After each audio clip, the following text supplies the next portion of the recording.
Good morning, જય શ્રી કૃષ્ણ. હું કરતી હતી સવારમાં ટિફિનની તૈયારી. પછી છે ને ચા નાસ્તો બનાવતી હતી.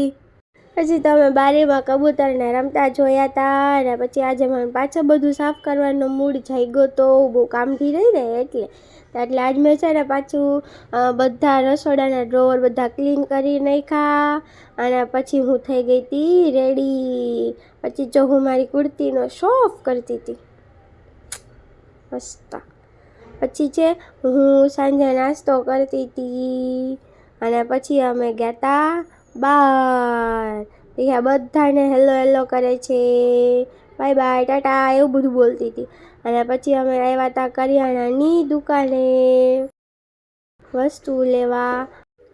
ત્યાંથી અમે લોકો ગયા હતા ડીમાર્ટમાં. પછી બીજી શોપિંગ બાકી હતી કરવા.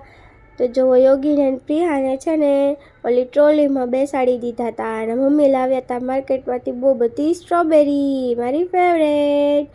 પછી સાંજની રસોઈમાં તો આજે છે ને લસણિયા ભૂંગળા બટેટા બનાવવાના હતા. એટલે મેં બટેટા બાફી લીધા અને પછી ભૂંગળા તળી લીધા. અરે બાપા કેટલી બધી વરાળ ઉઠતી હતી. પછી મમ્મીએ છે ને બટેટા સાઈડમાં ફોલીને આપી દીધા હતા મને.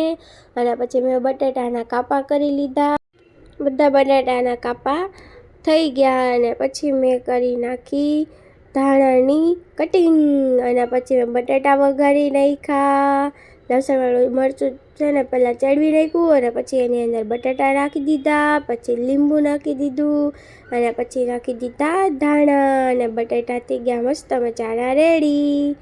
અને પછી એની ઉપર છે ને લીલું લસણ નાખી દીધું.